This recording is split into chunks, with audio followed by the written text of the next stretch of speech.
ऐसा है अटल जनता पार्टी जी पूर्व प्रधानमंत्री जी अटल बिहारी वाजपेयी जी के जी सिद्धांतों को पालन करने वाली पार्टी बनेगी जी और भारत की जो गरिमा है जी उसको संपूर्ण विश्व में जी बनाए रखने के लिए हमारी पार्टी कोशिश करेगी। जी और जहां तक मैं अभी बात करूंगा विदेश नीति की, जी विदेश नीति में जो कमजोरी बहुत बड़ी आज हमारे देश के सामने आ रही है जी उसको भी दूर करने का काम करेंगे। चाइना जैसे राष्ट्र जी जो पूरे वर्ल्ड के लिए जी एक प्रकार से नासूर बन गए हैं जी और आप देखेंगे कि चाइना के वजह से ही पाकिस्तान जैसे छोटे राष्ट्र हमेशा हमारे भारत के वीर जो फौजी भाई हैं, हमारे सैनिक हैं, उन पे हमेशा कुठाराघात करते हैं, हमला करते हैं। जी तो अगर अटल जनता पार्टी जी भविष्य में सरकार में रहती है या किसी भी पोजीशन में रहती है जी तो चाइना के खिलाफ बड़ा कठोर कदम उठाने का हम निर्णय लेंगे जी और चाइना को रिटेलिएट करने का और डोमिनेट करने का पूरा एक प्लान बना करके भविष्य में काम करेंगे।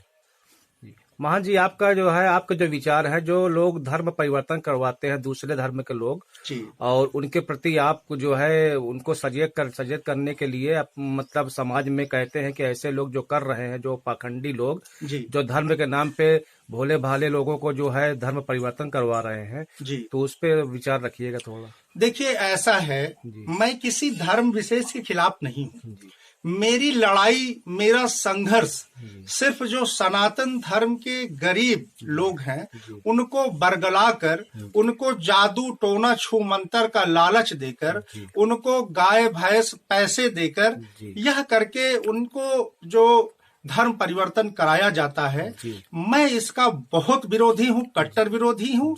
और मैं आज आपको वचन देता हूँ, ऐसे लोगों को रसातल में मिलाने के लिए ही मेरा जन्म हुआ है। जो व्यक्ति हमारे सनातन धर्म का अपमान करेगा या सनातन धर्मियों का धर्म परिवर्तन कराएगा, सौगंध इस मातृभूमि की है, उसको रसातल में मिलाने का प्रोग्राम जारी है।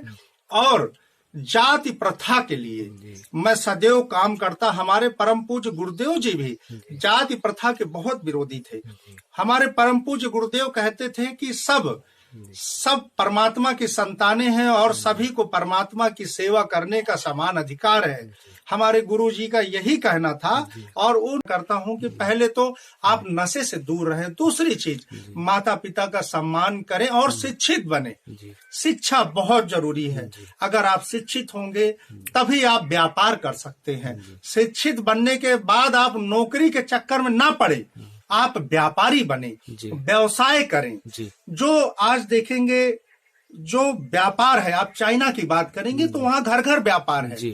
चाइना में बच्चा पैदा होता है और वो जब 10 या 11 साल का होता है तो उसको व्यापार सिखाया जाता है, औद्योगिक चीजों का वहां पे प्रशिक्षण दिया जाता है। तो फतेहपुर में अगर ये महंत सांसद बनता है तो मैं घर घर रोजगार का जो मेरा मिशन है उसको धार दूंगा और इन चोर बैंकों को, बैंकरों को भी कठोर शब्दों में मैं ललकारता हूं कि यहाँ पे महंत गणेश दास जी महाराज हैं, शरारत करना बैंकरों छोड़ दो, दलाली छोड़ दो और सभी जो बेचारे लोन चाहते हैं उनको लोन दो, जो सरकार ने मानक तय किया है। अब इन बैंकों के खिलाफ भी मैं एक अभियान और इनको दंडित करने का काम कराऊंगा, क्योंकि बैंकों की बदमाशी बहुत तेज हो गई है।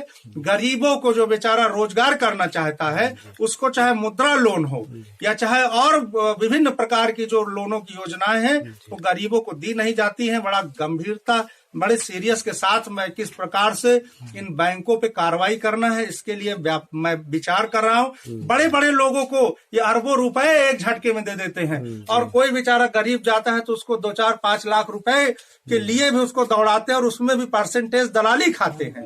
तो ये जो दलाल यहाँ पे फतेहपुर में चौगिरदा, ये जो दलाल घूम रहे हैं, माफिया, इनको जमी दोष न कर दिया तो महंत गणेश दास जी नाम बदल देना।